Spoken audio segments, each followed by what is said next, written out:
moeten we bovendien constateren dat excuses van het kabinet op hun plaats zijn aan iedereen in ons land die met de gevolgen van de koloniale oorlog in Indonesië heeft moeten leven. Vaak tot de dag van vandaag.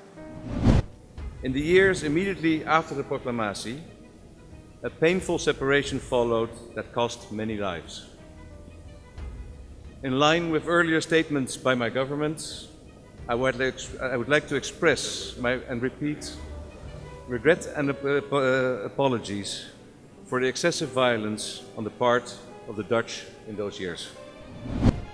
For instance, if you're discussing the Marshall Plan impact. I'm just talking about, did Indonesia pay part of this 4.5 billion? That's not a hard question.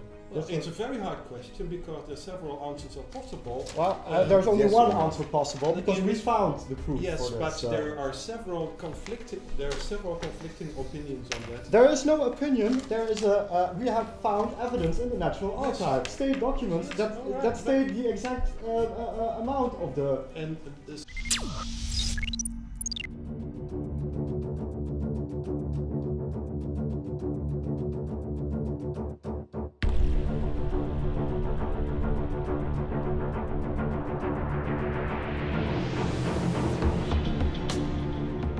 Belanda siap berikan uang 2.417 triliun rupiah kepada Indonesia sebagai permintaan maaf atas penjajahan.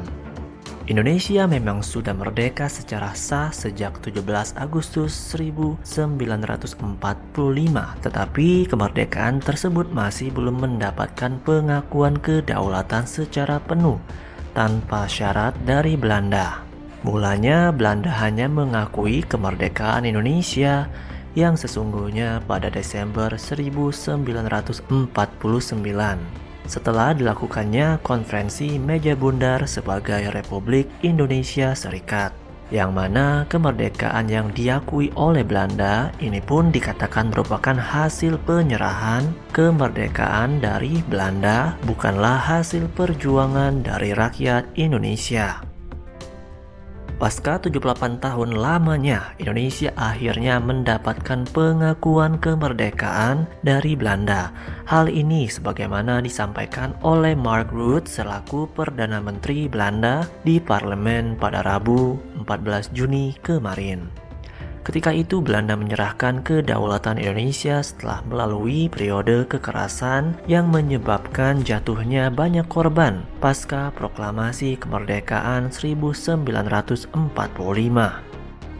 Gugatan mengenai pengakuan tersebut terus menjadi topik panas. Ia berkata Belanda mengakui sepenuhnya dan tanpa syarat bahwa Indonesia merdeka pada tanggal 17 Agustus 1945, ujar Perdana Menteri Belanda Mark Rutte. Beberapa media setempat mengkonfirmasi mengenai pernyataan Perdana Menteri tersebut, seperti News, MSN, hingga ENP. Mark Rutte menyampaikan hal tersebut pada kegiatan diskusi di parlemen mengenai kajian dekolonialisasi 1945 sampai 1950. Pasca pengakuan tersebut, Mark Rutte memastikan akan segera menghubungi Presiden Jokowi untuk melakukan pengakuan bersama. Ia menyatakan pemerintah Belanda selama ini memberikan perhatian penuh terhadap pengakuan kemerdekaan Indonesia. Misalnya, Raja sudah mengirimkan telegram ucapan selamat ke Indonesia pada 17 Agustus setiap tahun, ujar Perdana Menteri. Mr. President, on the 17th of August, it will be 75 years since Indonesia issued its proclamation, claiming its place among the independent and free states. The Dutch government explicitly acknowledged this fact both politically and morally 15 years ago. Today, we warmly congratulate the people of Indonesia as you celebrate 75 years of independence. Tapi kenapa ya Belanda pakai acara sibuk-sibukan mau bikin pengakuan sana-sini terkait kemerdekaan Indonesia. Ada apakah gerangan? Bukannya Indonesia sekarang sudah jadi negara yang berdaulat, kuat dan berdiri di kaki sendiri tanpa perlu pengakuan ini itu dari negara kincir air tersebut. Menarik ya. Jadi penasaran, lalu apa dampaknya dari pengakuan ini? Sejarawan Universitas Gadjah Mada, Sri Margana menyatakan pengakuan tersebut sebenarnya masih setengah-setengah. Pasalnya hanya sebatas pengakuan moral dan politik tanpa adanya konsekuensi hukum. Diketahui Belanda menolak mengakui proklamasi kemerdekaan 17 Agustus 1945. Karena itu, mereka melakukan agresi militer dari 1945 sampai 1949 yang menyebabkan jatuhnya banyak korban pasca proklamasi kemerdekaan Indonesia.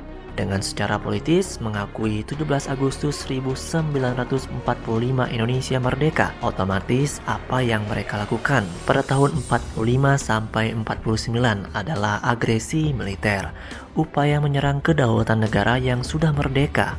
Konsekuensi dari serangan itu dituntut minta ganti rugi atas semuanya, kata Sri yang dimuat oleh BBC.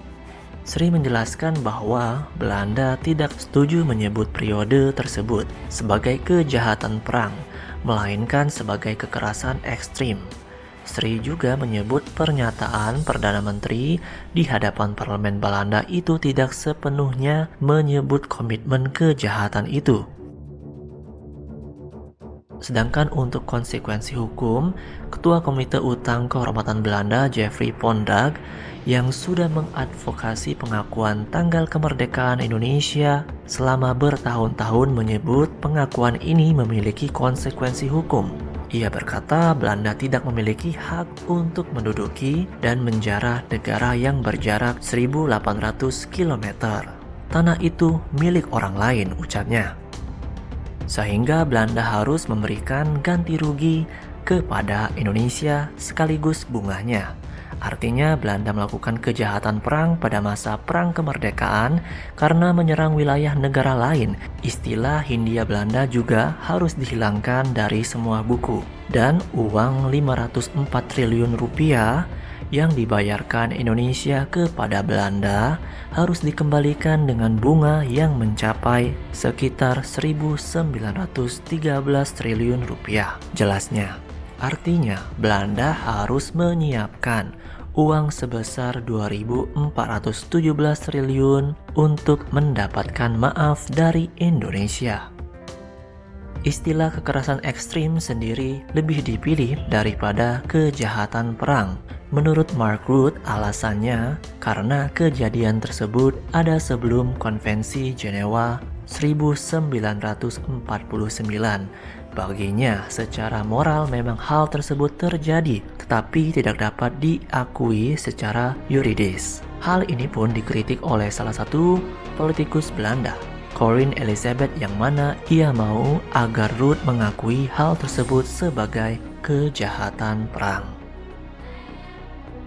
Nah, jadi Sobat Maju, semakin Indonesia kuat, semakin Indonesia mandiri, multiplier effect bagi Indonesia itu sangat banyak, termasuk pengakuan dari Belanda. Dan menurut Ketua Komite Utang Kehormatan Belanda, Belanda harus membayar atau menyiapkan uang 2.417 triliun rupiah untuk mendapatkan maaf dari Indonesia. Nah, jadi Sobat Maju, bagaimana pendapat kalian?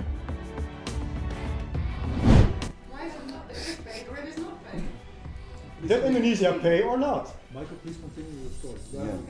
Please continue your story. Okay. I can tell you they did.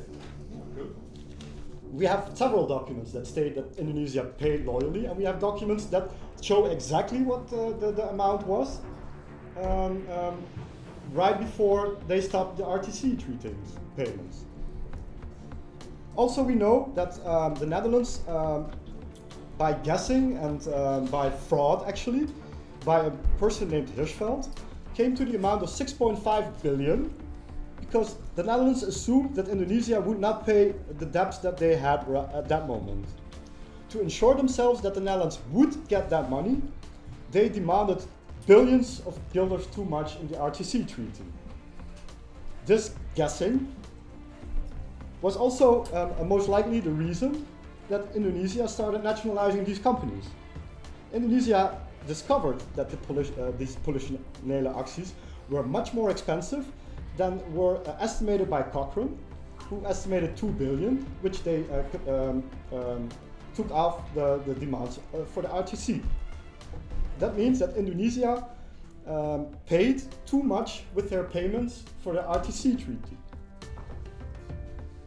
To ensure themselves to get the money they paid too much, they started nationalizing and freezing the payments that they promised and stopped the RTC.